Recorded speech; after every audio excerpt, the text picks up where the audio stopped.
Halo sahabat Profitutor dimanapun kalian berada, kembali lagi bersama saya di sini Iman Hidup Yandika SSI Magister Manajemen.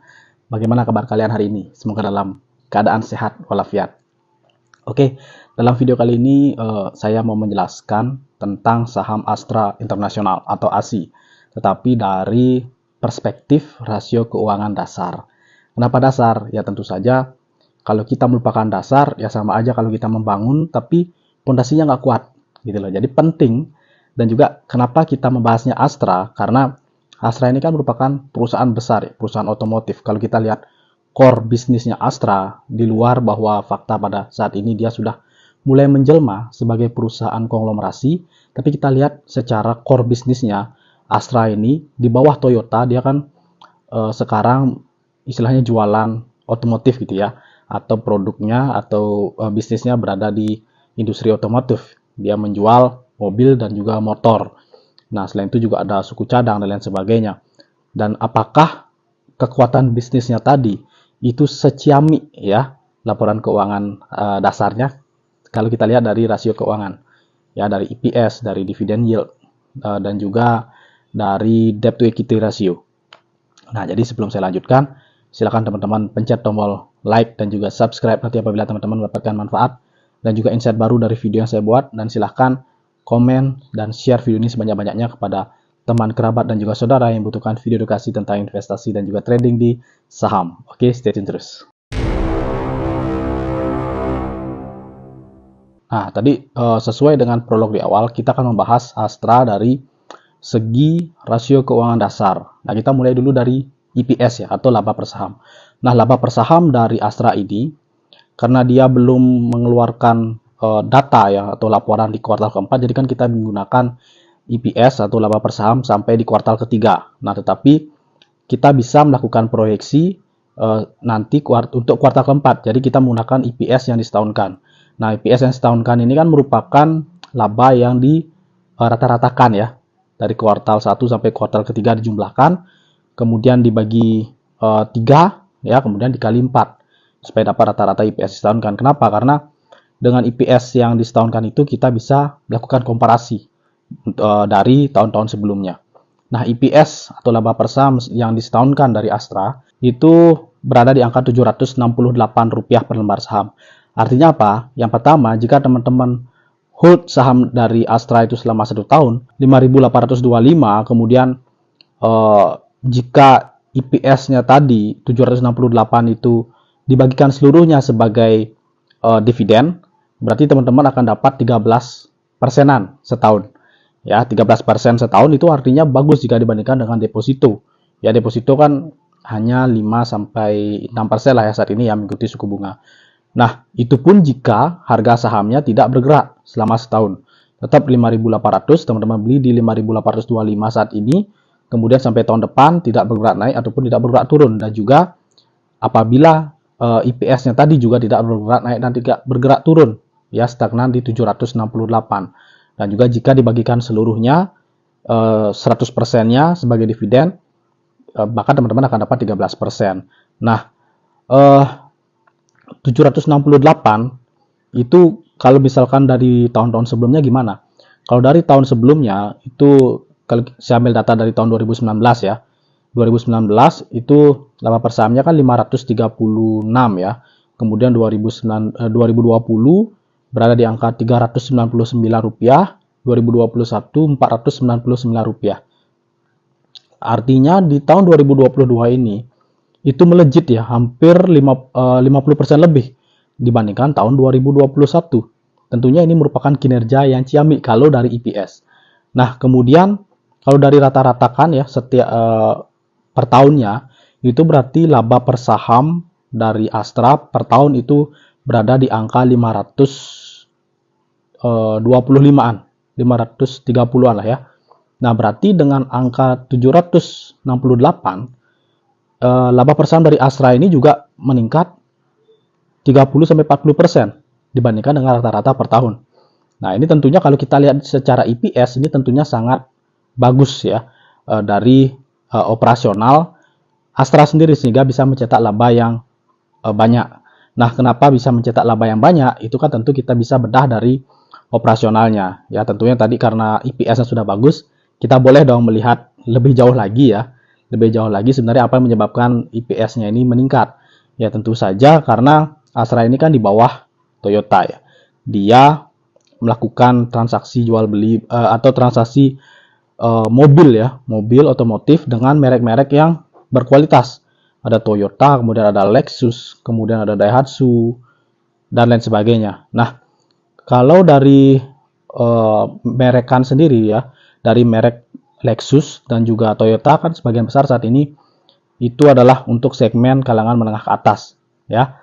Nah, tentunya seandainya nanti juga di tahun 2023 itu memang benar terjadi perlambatan ekonomi yang misalkan akibat resesi global ya. Kalau misalkan resesi global terjadi dan memang berpengaruh kepada di Indonesia ya, meskipun resesi di Indonesia juga belum bisa dibuktikan akan terjadi, dengan Astra yang memegang merek untuk kalangan menengah ke atas tentunya akan berdampak lebih kecil ya dari resesi tadi kepada Astra, karena dia memang memiliki motor dan mobil ya, motor dan mobil untuk segmen kalangan menengah ke atas, dan kalangan menengah ke atas ini rata-rata tidak terdampak jika memang terjadi resesi akibat inflasi saat ini. Selain itu juga Astra juga memiliki anak usaha ya yang bergerak di bidang ekspor. Ya, ekspor suku cadang. Ada Astra Auto Parts-nya dan juga Toyota Motor Manufacturing Indonesia atau TMI-nya. Dan ini dia mengekspor suku cadang dari mobil dan juga aki ke negara Timur Tengah. Seperti yang kita ketahui, sekarang kan inflasi di Indonesia kan lagi tinggi. Ya, inflasi di Indonesia lagi tinggi sehingga rupiah saat ini sedang melemah. Nah, dengan melemahnya rupiah, yang dimana kita tidak mengharapkan terlalu banyak ya pelemahannya, ini akan menjadi keuntungan bagi perusahaan yang berorientasi ekspor. Nah, jadi yang perusahaan yang ekspor itu diuntungkan dengan pelemahan rupiah ini. Nah, dengan Astra tadi memiliki anak perusahaan yang mengekspor suku cadang dan juga aki ke negara Timur Tengah, ya, tentunya akan menjadi keuntungan bagi Astra juga dari selisih kurs aja. Nah, ini tentunya juga bisa menjadi pertimbangan kenapa EPS-nya atau laba per saham dari Astra itu meningkat. Nah, tadi kan kita berbicara tentang EPS. Ya, kalau EPS itu memang nanti arahnya ke dividen atau bagi hasil. Kenapa? Karena di bagi hasil itu bisa dilakukan jika perusahaan mencetak laba.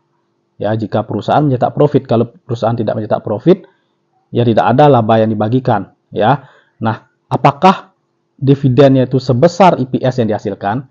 Ya, apakah dengan lonjakan tadi 50% dari tahun lalu 2021 itu ternyata dividen yang dibagikan itu besar ya. Tapi sebelum itu saya ingin bahas juga di tahun 2020 kemarin ya. 2020 kemarin itu laba per saham dari EPS ya. Itu kan dia berada di angka Rp399. Ya, turun sekitar hampir 20% dari tahun 2019. Dan ini juga disebabkan akibat PSBB ya. Karena ada pembatasan sosial. Nah, pembatasan sosial itu memang ternyata terbukti untuk menurunkan kinerja dari Astra. Karena orang kaya atau orang menengah ke atas dan juga kalangan menengah ke bawah kan otomatis harus mengikuti peraturan PSBB. Jadi mereka mengerem untuk membeli kendaraan baru kan. Nah, jadi yang sebenarnya memberatkan bisnis bagi kalangan menengah ke atas, yang konsumen yang menengah ke atas, itu apabila ada kebijakan yang menyangkut yang berpotensi untuk mengancam jiwa mereka gitu ya. Karena pada saat PSBB itu kan terjadi akibat ada pandemi COVID. Nah, orang kaya itu, orang menengah ke atas itu takut jika terjadi apa-apa pada diri mereka. Ya, kalau untuk masalah sekarang inflasi atau mungkin perlambatan ekonomi yang dimana itu adalah merupakan peristiwa ekonomi, ya kalangan menengah ke atas itu sangat sedikit dampaknya bagi mereka karena mereka ini orang kaya gitu loh. Mereka tidak mengandalkan sumber penghasilan, satu penghasilan, kemudian juga mereka punya investasi perusahaan yang mungkin lebih dari satu dan lain sebagainya. Nah, tetapi kalau ada sesuatu yang mengancam jiwa mereka akibat ada pandemi atau sakit, ya mereka lebih takut daripada itu. Dan terbukti di tahun 2020 pada saat corona itu ya EPS atau laba per saham, kalau kita lihat dari laba per saham aja itu sudah tercermin bahwa kinerja operasional atau operasional dari Astra sendiri sedang menurun.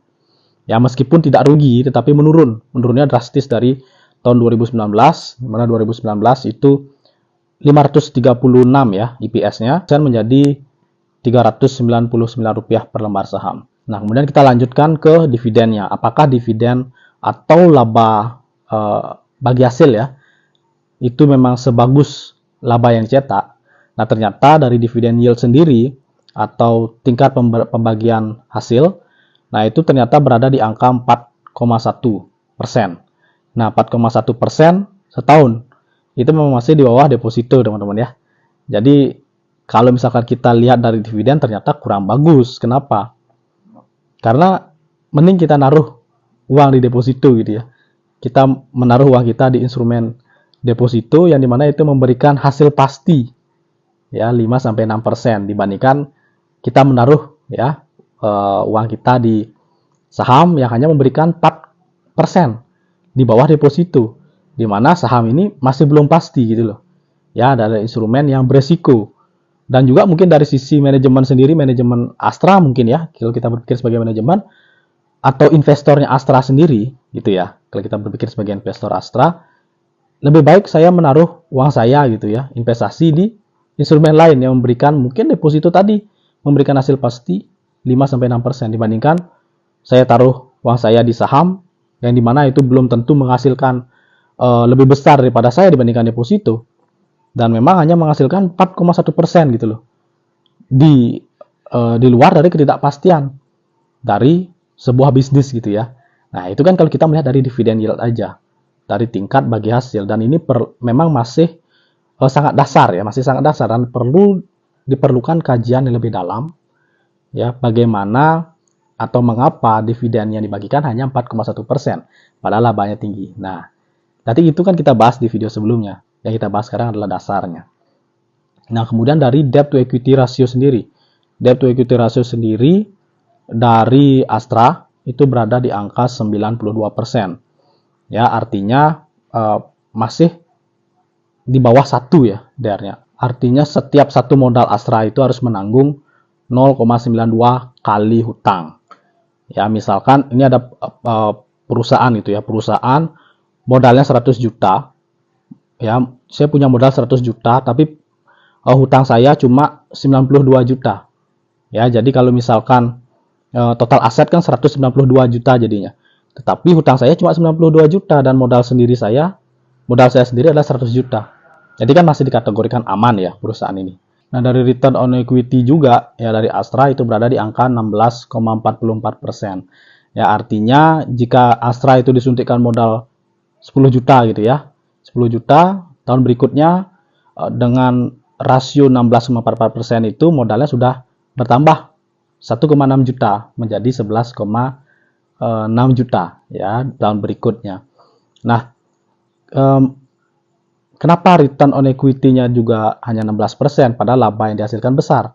Nah, ini juga menjadi salah satu pertimbangan ya, bahwa laba yang dihasilkan itu, ya laba yang dihasilkan kan bisa digunakan untuk bayar hutang dan juga di-keep sebagai modal. Nah, artinya dengan laba yang besar itu tidak selalu menunjukkan bahwa imbal hasil atau pembagian laba juga besar, karena lebih bagus kalau disimpan sebagai modal, diputar lagi sebagai modal, dan juga dilunasi utang lah sedikit-sedikit gitu ya, supaya nggak terlalu numpuk utangnya. Makanya DER-nya itu kecil, kemudian return on equity-nya ya masih di atas 10% lah ya, bukan 50%, bukan jor-joran. Dan juga kalau dari tadi dividen yield 4,1%, dividen payout ratio-nya, tingkat pembayaran dividen dari laba yang dihasilkan tadi. Jadi laba yang dicetak kan 768 dan pembayaran dividen hanya sekitar 31%. Ya, berarti dari 800, anggaplah 760 ya. 30%-nya berarti sekitar hampir Rp220 per lembar saham. Ya, berarti dengan laba besar, ya kalau misalkan dibagikan sebagai imbal hasil semua ya, dibagikan sebagai dividen ya ujung-ujungnya nanti modal nggak ada gitu. Ya, makanya modalnya return on equity-nya hanya 16% dan juga pembayaran dividennya hanya 31%. Sisanya di-keep sebagai modal, sebagai perputaran modal untuk operasional ya, sehingga perusahaan ini bisa berkembang lebih jauh lagi. Oke, mungkin segitu aja dulu ya untuk penjelasan dari saham Astra. Jadi saya mau ambil dari 4 rasio aja dulu ya, yaitu dari EPS. Ya, EPS kalau kita bisa simpulkan bahwa EPS-nya sangat bagus ya dari Astra sendiri. Ibaratnya kalau misalkan kita jual beli mobil gitu ya, kita anggap saham Astra itu misalkan instrumen saham Astra tadi adalah mobil gitu, mobil. Jadi tadi dengan EPS yang besar itu berarti AC-nya masih dingin ya. Kemudian dari dividen yield ya ternyata hanya 4,1%, masih bisa dibilang kurang memuaskan gitu ya. Berarti kalau dari mobil berarti ada bodi yang baret-baret halus gitu ya, ada bodi yang masih kurang kinclong. Kemudian dari sisi debt to equity ratio, debt to equity ratio masih dikategorikan sangat bagus karena masih di bawah 1, di bawah 100%. Berarti rem masih aman ya, dari kalau kita lihat dari mobil rem masih aman. Kemudian dari return on equity ya, return on equity berarti bisa dikategorikan masih aman lah ya, tidak terlalu bagus dan tidak jelek juga. Nah berarti joknya ya, kita lihat dari mobil itu joknya masih ya tidak ada yang sobek-sobek lah ya, masih aman gitu loh. Nah jadi semoga teman-teman mendapatkan wawasan ya dari video saya kali ini. Jadi ini disclaimer on ya, bukan merupakan ajakan menjual atau membeli, dan juga bukan merupakan sesuatu yang mempromosikan ataupun menjatuhkan sebuah saham. Ini murni merupakan edukasi jika kita lihat sebuah saham dari rasio keuangan dasar. Oke, silakan teman-teman nyalakan tombol lonceng notifikasinya agar teman-teman jadi yang pertama untuk mendapatkan update-update terbaru ya seputar dunia saham. Oke, saya Madi Dupiandika, SSC Magister Manajemen. Mohon undur diri, see you in the next video. Bye-bye.